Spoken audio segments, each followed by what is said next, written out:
Hello, everyone, and welcome to the exclusive Fireside Chat series on a very interesting theme on humanized technology for future strong organizations. In this series, we'll talk to senior industry leaders from various industries about their approach towards technology, the blue collar ecosystem, the adoption of digital platforms, and human versus tech. Businesses have progressively got more digitized over the last decade. The difference between being digital and being human is getting blurred as well. The significant collaboration of technology aiding human effort has been fundamental in shaping our work and the possibilities therein. When organizations step into a new world of work, we are faced with the inevitable question of extending this humanized technology on the largest workforce of organization or be left behind in the new normal, which has already become a reality. This would reduce a digital divide between a blue collar worker and a white collar worker. Simple technology that is easy to comprehend and natural to use will become a catalyst to meet the needs of the blue collar ecosystem and positively create the biggest difference for organizations. On that note, I would like to welcome my guest for my first episode. And in today's episode, we have with us Rahul Maitra, CHRO Ambuja Cements. Rahul is an industry veteran with more than 21 years of experience across sectors.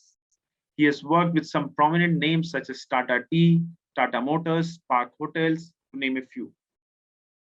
Currently, he is the CHRO for Ambuja, where he is leading the people performance agenda of the organization through productivity, process improvement, and reigniting the I can culture and understanding people needs. Welcome to the show, Rahul. Thank you, Abhay. Thank you. Thank you so much. It's a pleasure to have you here. My next guest is Vishal Singh, Vice President and Head Enterprise Better Place. Vishal has worn multiple hats in his 18 plus years of experience. His work span started with automobile, then telecom, enterprise sales, and then ventured into the human resource consulting domain. He has worked with some mega brands such as Airtel, Tata Motors, Aeon, and Reliance Communications. Currently, he is building the blue collar ecosystem at Better Place and providing every possible solution to companies for workforce management across their entire life cycle. Welcome to the show, Vishal. Thanks, Abdul. Thanks. Thank you so much, guys, for joining us. I'll start with Vishal. So this is a fireside chat that we are organizing, and I would like to ask you one by one. And my first question to you is, Vishal, is how do you think technology has impacted the blue collar ecosystem? What are your thoughts? Yeah, technology, if you look at this, take a step back, right? The classic definition of a blue collar ecosystem varies largely by the industry that you represent, right? And the way you look at this, it's classically the bottom of the pyramid of each of these sectors that you respectively talk about. Now, it's a fairly unorganized, very highly distributed population. With the surge of the pandemic, etc., we've seen there's a huge spurt in terms of how the entire population needs to be managed through one single source, and that's largely technology, because there is no other way to manage a scale of this size and nature. And that's where I think technology has come in as a huge boom to be able to support client organizations manage this workforce.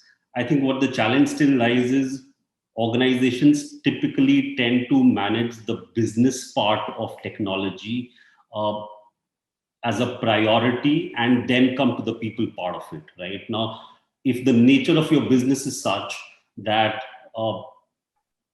the entire business part of technology is aligned to the nature of the business itself, then I think it works extremely well, right? But wherein you don't have technology as a prerequisite or the primary lever of your business, those are industries wherein we see the adoption of technology to be relatively lesser, and the pace at which organizations are adopting it is relatively slower. So largely that's what it is. But I think back to the point, technology is the key to be able to touch upon the entire workforce, to be able to provide various kinds of opportunities, to be able to distribute various kinds of benefits. And that's what Better Place does for a living. Thank you so much, Vishal, for sharing your thoughts and what Better Place do. I would like to ask Rahul and ask another aspect of technology. How do you see the future workplace with so much of tech infusion? What are your thoughts?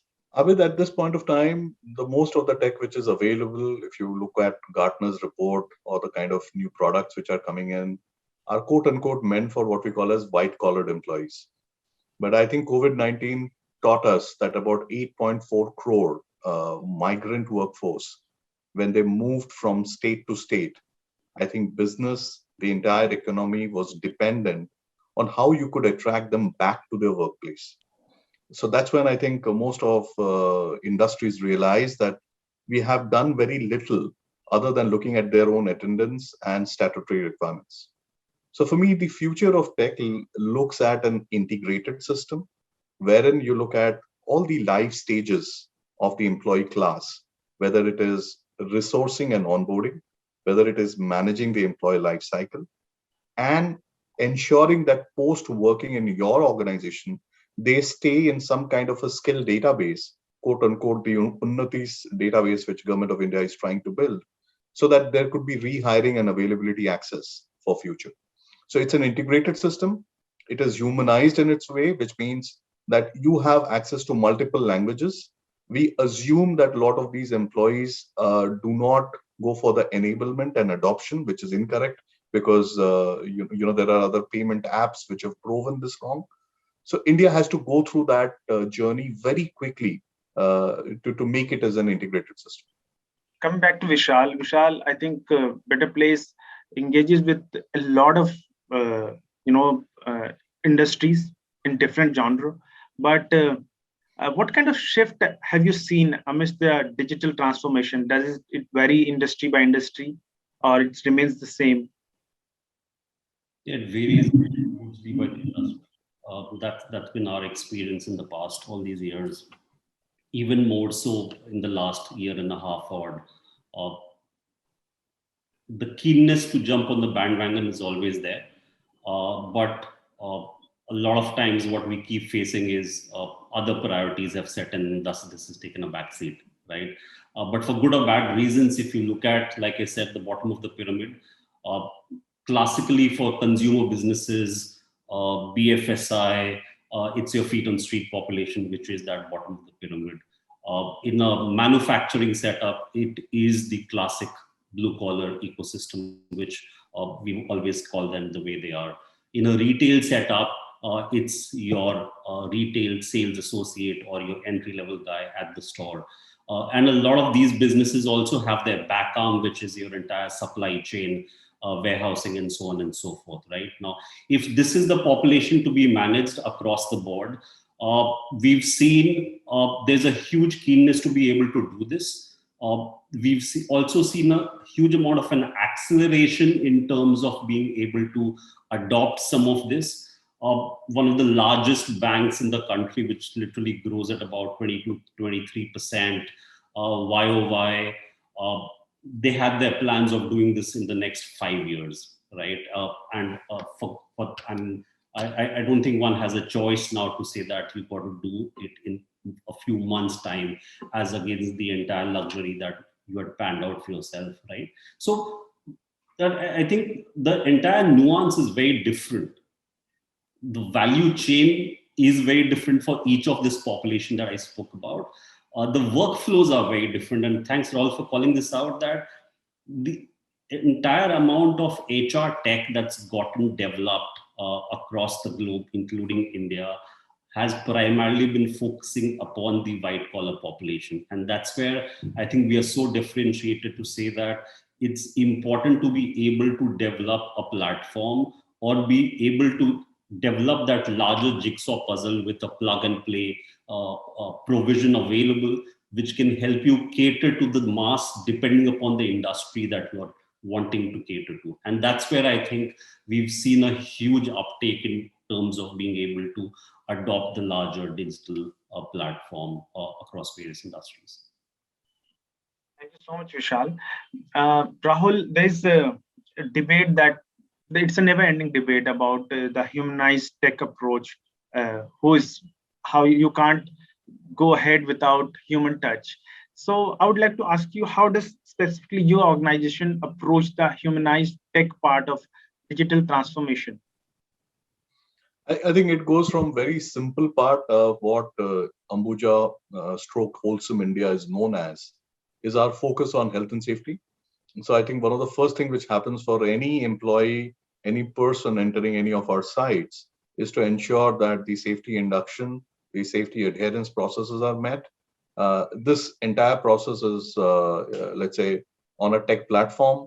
In certain cases, the employee has to register into the platform, get certified before be able to work at any of the ACC stroke, Ambuja stroke Wholesome sites. For blue collar employees, including logistics partners, they also need to get safety trained. So that's one of the things that we already have online. The other part that we have online are also related to safety processes, that if you're going into certain areas within the manufacturing sites, which are termed as quote unquote, safety risk, there is a registering system, or there is almost in a way a call button wherein which ensures that you are safe working in that place till you come back to your base or zone location. So that bit of it. So this is already exists. I think what could exist further, which we were talking just a minute ago, is we ensure that employees' life cycle is also built into it. At this point of time, we mostly focus on A, statutory payments, B, ensuring the employees' regular payouts happen in their time plans. However, upskilling them as par with many other organizations and industries is a new focus area, where an employee should be able to choose certain skills and for work areas that any other white collar employee is able to do. So that's the part of humanization that we are now going into. Good to hear that. So I'll come back to Vishal and I'll ask. I think a lot of companies come to a better place with their business problems and solve it with technology. That's what you do. So Vishal, how do you think? I want to know your personal view, personal thought. How do you think organization can leverage technology to solve business problems? They are doing a lot. They are doing it with technology, but I want to know from your point of view. Sure, sure. We face this across the board, right? I mean, in the entire selling cycle, we come across CHROs like Rahul. You have CTOs and CIOs who have their agenda because there's a tech play around it, and a bunch of other stakeholders who are consumers of the services eventually, to be able to have their own priorities defined across what a digital platform can provide you at the end of the day, right? Now, what we've seen is, though we cater to the entire value chain in terms of how do you source people, how do you onboard them digitally with respect to collecting all the documents, demogs, and various other kinds of aspects.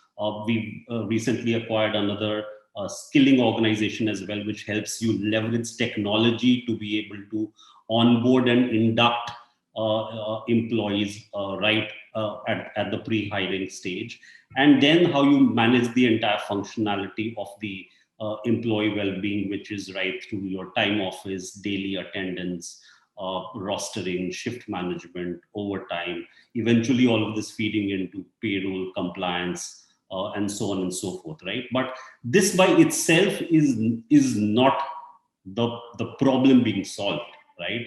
The problem being solved is, are you making the entire process far more efficient? Is the experience far more seamless? Are you adding to the productivity of the organization? Are you able to cut down on manpower cost, which eventually is involved in managing this entire show? Are you ensuring organizations are far more compliant in the way they function? The entire vendor management, which is an inbuilt part of the entire agenda again, how can that be managed far more seamlessly, and so on, right? So these are the eventual outcomes that we intend to drive, and that's where I think it's important to be able to be perceived as not a tech player providing various kinds of modules, but be able to actually be a problem solver to be able to take care of some of these business needs. Having said this, time and again, what we've also heard is you hire MBA HRs, and because of a lack of great technology or broken processes or two portals and platforms not talking to each other. The guys need to jump in and pull out data, do the entire assimilation, make sense out of it, report back, etc. At the end of the day, it is a transactional task for good or bad reason, right? And I think that the skill that these MBA HRs bring on the table, I think that should be put on forth rather than some of this transactional task, which people like us can pull off through the platform itself. So you're not just solving one part of the entire flow of those business problems, but also ensuring that roles are enriched, roles are enhanced, and people do what they're actually there for, rather than being sucked into or being able to support a managed services agenda through the platform. Thank you, Vishal, for highlighting it and stretching it and making us understand in detailed manner. But I would like to ask one more question to Rahul. Rahul, you mentioned about the humanized tech approach, but there's one additional question. Can you tell us how the right technology can strengthen this the essential touch points with a humanized approach to create a more sustainable workplace? Thank you. Amit, the answer to that question is a lot in some of the things, what Vishal was talking about, one of the organizations they've acquired recently. We live in these paradigms that blue collared employees, migrant laborers, if you also notice the kind of diction words we choose for your larger workforce, there is kind of a belief or an approach that it is different. It is something which is subterranean in nature. What is above the ground is where your focus is. I think that myth is getting broken, but also needs to be broken further. And many a time in organizations, we talk about diversity and we are kind of fixated on gender diversity or obsessed about gender diversity. We forget the other part called inclusion. And inclusion is not about, just a gender, caste and creed, any of that, but overall workforce in nature. So going back to your question, an ideal tech is something which is co-created, which is based on the basic requirements that is there, which is could be language, practices, beliefs. So, for example, in COVID, there is a lot of people who believe that having a touch point in a biometric system is you're taking my picture and I don't know where it is being used. So, should I be concerned about it? Okay. So, it takes a little time to help adoption also. So, the best tech is created by understanding what is a routine and a behavior or the ritual of the workforce that you're going to use it and provide a simple solution. B, following it up on adoption, and then be able to prove to any of your employers that how is it reducing your absenteeism. Vishal talked about productivity. So the first part which comes is there an absenteeism criteria that it can affect into? Is there a skilling criteria that you're talking into? Because when you walk into plants and large sites, you will see the available time at the workbench and the non-available time. It can be actually monitored and tracked. C, for all the workforce which is vibrant and creative, how have you understood about their life in terms of their needs to upgrade them? Yeah, that's the best tech, and that is what we are talking about. So if I can go off to, let's say, some of the developed economies, if you look at the Teamsters Union in entire that movement in US, the truckers association, their lives, how does the trucking ritual affect the union? That was brought up, and that's how it evolved. Unfortunately, we have taken time as a country to make that step, but I think this is a step in the right direction. Thank you so much. Thank you so much for this detailed answer as well. So I think I have two more questions left, one for Rahul and one for Vishal. Vishal, I think you're very tech savvy and positive about technology. So I would like to know what are your thoughts when it comes to adoption of technology? Do you think it's an issue or an excuse to not onboard a digital platform? We come across this very often, right? I'll borrow from what Rahul highlighted earlier. There are tons of platforms available to cater to the white collar. For blue collar, there aren't any, right? Typically, how we've seen market buy technology or services to cater to the blue collar is a very singular approach, right? So they'll want to buy, they want have an offering for, let's say, on onboarding services. They will go out to a payroll vendor. They'll go out to an attendance management system provider, and they'll go out to a skilling player, and so on and so forth. I think the change that we are also trying to bring about is how do you impact the buying pattern, right? How do you try and ensure that organizations start looking at this as a seamless platform which caters to the value chain, and not be a summation of 1+1+1 across the entire value chain. I think that's the biggest differentiator, which is wherein the entire piece of saying, I am not keen enough vis-a-vis what value does this bring to the table for me. And that's the dichotomy that we're trying to solve for, to say there is something available, explore it, works well, absolutely go ahead. And at the end of the day, if it does not solve for a client's problem, I'm sure no one's going to adopt it, irrespective of all the sales gyan that we might have to offer to anyone. Thank you, Vishal. I think, yeah, normally you get that a lot. That's why you're prepared with this, how is it an excuse or not.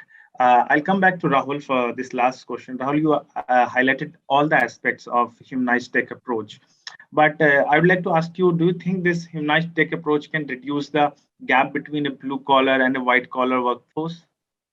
Yes, it can, because it's our connotation, something that we have coined. I think firstly, it depends on where the people who are buying the tech, they see value.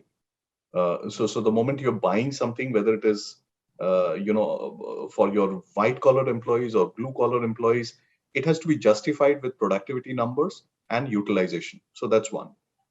Two, when you have bought a tech, you need to heretically be after it to ensure adoption and success. In most of the cases, we fail on that. Three, once you also see there is more demand and customization requests for that tech, which is coming from employees per se, you will see that on skilling platforms. You will see it on some learning and development platforms, some, not all. That's when you see that, okay, now it is all coming together. That's the state where many and most of the developed countries have moved forward to. And that's where I see India will follow shortly. Thank you so much. Anything else you guys would like to add on in terms of technology? Because I think I have highlighted a lot of questions, but anything else that you would like to personally touch upon, that will be great. Abid, I would like to make a comment here, because I think that's where, organizations like yours and organizations like Vishal would also have a responsibility. So after the COVID crisis of the migrant laborers moving and all of that, government has on a way of a migrant registration database, and it goes into a platform called Unnati, which is kind of a skill development database. Okay, if you see, and that's where Times also has a huge role to play. There are multiple platforms of skill development and databases which are available. Okay, but they don't talk to each other. It doesn't go back to the same system. Okay, there is a huge opportunity lying here, that once you register a large workforce, ensure that the skills are rightly tagged into, and there's an availability criteria, okay, for the employer. This can become a holistic system, for which 3 or 4 big players have to come together. Industry forums like CII and FICCI can come together, because they also have huge databases to follow. And industry will be more than happy to support it, because it has access and it becomes a virtuous cycle. That would be my last comment. Okay. Any last comment from you, Vishal? You want to add something on what Rahul said? I just want to take that what Rahul has called out. I think the entire onus of carrying out the larger ecosystem agenda for the blue collar workforce, I think that definitely is something that we've taken upon ourselves in some sense, and driving that agenda. The primary challenge, and I'm giving it my lens and not Rahul's lens for the change, that the sanctity of the data of this population is a huge task. And I think that's where we struggle to some extent, but largely I think we've made a huge difference in the last all these years. And today the credibility of the data and the database that we have across this population is how we are able to kind of stitch the story and be able to distribute various kinds of benefits, whether it's skilling or any other agenda that we tend to drive through them. But yeah, I think the entire sanctity and the entire credibility of the data and the database is what deters one to be able to push this larger agenda in a specified direction. Classic blue white collar, there are platforms wherein you will find data clean, updated, credible enough to be made use of. There isn't one for the larger blue collar ecosystem, which is as organized as one would expect it to be. So I think that's the hurdle that one does struggle with, but largely that's the direction that we've taken for ourselves as well. Thank you so much for the last comment, Vishal. It was really good, and it was nice hosting you. It was nice hosting both of you. Thank you so much, Rahul, for your time, and thank you so much, Vishal, for your time as well. Thanks a lot. Thanks, guys. Bye.